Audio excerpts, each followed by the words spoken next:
नमस्कार, श्री स्वामी समर्थ। वैशालीज किचनमध्ये तुमचं खूप खूप स्वागत आहे।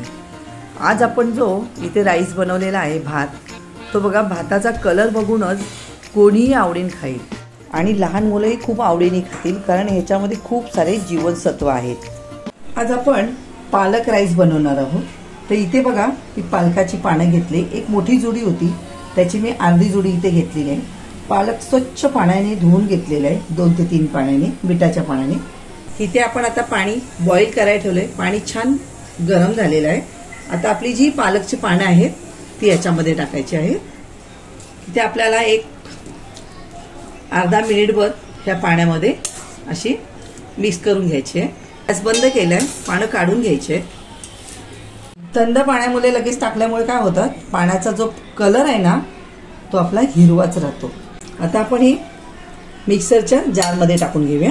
आता याच्यामध्ये आपल्याला थोडासा पुदिना, 5 ते 6 पानं पुदिन्याची, 2 हिरव्या मिरच्या, थोडीशी कोथिंबीर। आता आपण याची फाईन पेस्ट करून घेऊया। याच्यामध्ये पाणी टाकायचं नाहीये। इथे आपण ह्याप्रमाणे एकदम फाईन पेस्ट केलेली आहे। बघा, आता आपण 1 चमचा तेल आणि 1 चमचा बटर, 1 चमचा बारीक कट केलेली लसूण, 1 चमचा अद्रक। ह्याच्यामध्ये ह्या प्रकारे आपण कांदा बारीक केलेला आहे, 1 कांदा घेतलेला आहे, तो टाकूया। आता आपल्याला कांदा, लसूण, अद्रक, कांद्याचा रंग जो आहे तो मस्तपैकी असं लालसर, एकदम लाल नाहीये, पण हलका लाल व्हायला पाहिजे। जो कच्चा पण आहे त्याचा तो निघून जाईल। इथे बघा, आपला कांदा आणि जे आपण लसूण टाकले त्याचा पण कलर चेंज व्हायला लागलेला आहे। बघा, मी इथे एकदम लाल केलेला नाहीये, पण हलका असा सॉफ्ट आणि थोडासा हलका ब्राऊन झालेला आहे। आता आपला कांदा, लसूण छान मस्तपैकी फ्राय झालेला आहे व्यवस्थित। हे बघा, याप्रमाणे आता आपण जी पालक प्युरी बनवली होती ती टाकूया। आता आपले ही जी पालक प्युरी टाकलेली आहे ते आपल्याला याचा जो कच्चा पण आहे तो पूर्ण जायला पाहिजे। इथे 2 ते 3 मिनिटं आपल्याला पालक छान असं परतून घ्यायचं। आता आपण ह्याच्यामध्ये चवीनुसार मीठ टाकूया।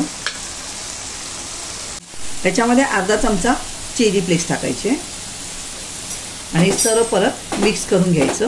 इथे बघा, मला 2 ते 3 मिनिटं लागली। हे सगळं मस्त वेगात फ्राय झालेलं आहे। बघा, एकत्र यायला लागले, सगळं गोळा होऊन सर्व मिक्स झालेलं आहे। ते मी भात बनवून घेतलेला आहे। मी इथे 1 वाटी तांदूळ घेऊन भात बॉईल करून घेतला आणि हे बघा, असा पूर्ण मोकळा भात घेतलेला आहे। आणि मी इथे बासमती राईस घेतलेला आहे, आपला घरचा राईस पण चालतो। इथे बघा, आता आपण आपला भात मिक्स करून घ्यायचं। बघा, पूर्ण दाणा जो आहे तो लांबच्या लांब राहायला पाहिजे, ह्याप्रमाणे।